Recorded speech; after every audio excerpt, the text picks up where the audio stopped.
Chapter 15. That night, Grandma told me it was time for me to move back inside and sleep in the den again. She and Grandpa had discussed it and thought it best if Wilma didn't get used to having me next to her while she slept, since I wouldn't be able to sleep out in the shed forever. I felt okay about moving inside and leaving her out there because I knew Grandpa was out there, with the windows of his trailer wide open in case Wilma started wailing. But as soon as I was back inside, the nightmares returned. I didn't know if it was because I had Wilma with me in the shed, giving me something else to focus on and care for, that made me feel free from some of my other worries and guilts and fears. All I knew was I had slept fitfully and dreamlessly the previous night, but now that I was able to fall more soundly asleep and didn't have either Bear or Wilma beside me, a fresh chapter of my normal nightmare returned in full force. That night, Amelia and I were both surrounded by flames. We were huddled together in the center of her bed with flames licking at us from all sides. Suddenly, Amelia's hair caught fire, and she flung herself off the bed, trying to stop, drop, and roll. I watched as she was consumed by the flames, screaming defenselessly as the fire chewed and swallowed her up. My arms wouldn't move. I just watched, helpless, as my sister burned. The room exploded in flames, and still I just sat on my little bed island, watching as everything around me went up in smoke. Amelia was gone, and it was all my fault. I woke up sweating, my breath coming quick and shallow. The red numbers on the clock told me it was 12:34. This was the hour Amelia always called number time. She even made up a little song and dance to commemorate 1, 2, 3, 4 in a row on the clock. I sat up, searching for Astrid. But as soon as I scooped her up, the remnant smoke smell nearly choked me, and soon I was hyperventilating, unable to get anything more than the tiniest sip of air. All I could think in the moment was, I needed to breathe. I had more than 6 hours left of nighttime, and I couldn't imagine falling back to sleep with those images printed on my mind. I wanted to talk to my sister, to see her, to know that she was okay. But I couldn't. Without thinking, I jumped out of bed and ran. I raced across the kitchen, scrambled down the stairs, and shoved open the door to the outside. Feet still bare, I rushed across the yard. Bear looked up sleepily from his perch at the outer edge of Wilma's fence, his tail thumping out a tired greeting. I rubbed his fluffy shoulders, immediately feeling a bit better, then peeked in at the fawn. She was fast asleep, so I stepped across the threshold into the shed, reaching in to gently touch her silky flank. I knelt down and let my hand rest on her warm body for a moment, forcing myself to match my own breathing to the slow, rhythmic up and down movement of her rib cage. Once my breathing had calmed, I went back outside and stood in the yard. I could hear crickets or cicadas or some sort of squeaky bug making music in the dark of night, followed by the squeak of Grandpa's trailer door. I turned to see him silhouetted in the doorway. There was a dim light glowing somewhere inside the camper trailer, and Grandpa was wearing his usual flannel and tan pants, so I couldn't tell if he was still awake at this hour or if he slept in his clothes. "Hi," I said. "You're up early," he noted. "You're up late." "I don't sleep much," Grandpa said. "Need about 4 or 5 hours and then I'm done. That's why I sleep out here in the camper. Your grandmother? She gets mad at me for coming into bed so late and tossing and turning all night." "Oh," I said softly. "Okay. I was wondering." "What's up, kid?" "I woke up and wanted to make sure Wilma was okay," I said, digging my toes into the dry, dead grass beneath my feet, trying to ground myself. My pinky toes still throbbed a bit from time to time, but tonight I kind of wanted to bring on the pain. It would distract me from the nightmare. I had another bad dream. Grandpa let his camper doors swing closed behind him and strode over to me on the lawn. "I'm sorry." "It's not your fault," I pointed out. "I just couldn't sleep after, so I thought I'd check on her. And Bear always makes me feel a little better when I'm homesick and stuff." "Do you want some hot cocoa?" Grandpa asked. "Might help you get back to sleep." "I don't want to get back to sleep." "Maya," he said, his voice gentle but firm, "you need to sleep. I know the dreams aren't easy, but they're probably helping you work through something." "It's not something I want to work through," I muttered, surprised that Grandpa was actually trying to talk to me for once. But nothing had changed since those first few forced therapy sessions with Dr. Dan at the hospital after the fire. I didn't want to talk about it, or think about it, or rehash it. None of those things would change what had happened. Maybe the dreams were my mind's way of punishing me for what I'd done, just like spending the summer in Thistledew. It's what I deserved after all I'd done and not done the night of the fire. Grandpa sighed. "Do you want to sleep out here in the camper tonight?" he offered. "Maybe a change of scenery will help you shake them off." "Is there room for me in there?"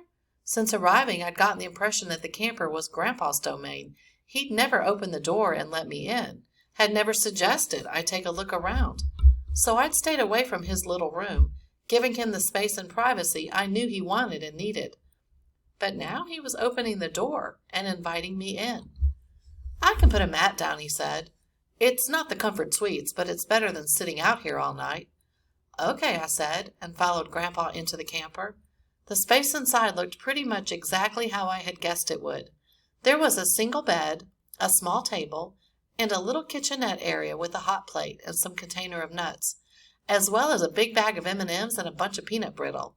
"What are those for?" I asked, pointing at the candy as I slid into the narrow bench seat on one side of the tiny table. "I snack when I can't sleep," he said. "A healthy choice," I teased. "Don't start." He tossed the package of M&Ms my way, saying, "Peanut brittle's bad for your teeth, but help yourself to the chocolate." Grandpa pulled a camping mat out from under bed storage area and rolled it out on the dirty floor. "You can take the bed," he said. "I'll sleep down here on the floor tonight." "I'm not going to steal your bed," I told him. "It's good for my back," Grandpa said. "Bed's too soft." I had a feeling he wasn't going to change his mind, and he probably wanted me to drop it rather than bickering about it. So I said, "Okay." "You like cocoa?" he asked, flipping on an electric water kettle. Only then did I realize that he'd strung an extension cord from the garage or the house out to the camper, which was how he had electricity. "Sure," I said. While Grandpa poured a few spoonfuls of chocolate powder into 2 mugs, I studied the nearly empty space. The only piece of art on the walls was an old black and white photograph, 2 teenagers with their arms slung around each other's shoulders. "Who's that?" I asked, pointing to the photo. "Me and my brother," Grandpa said. "Is he older or younger than you?" "Older," he said, pouring steaming hot water into each of our cups. "Does he live around here?" I asked. I was trying to remember my mom talking about an uncle, but honestly, she and Dad didn't talk much about either of their families.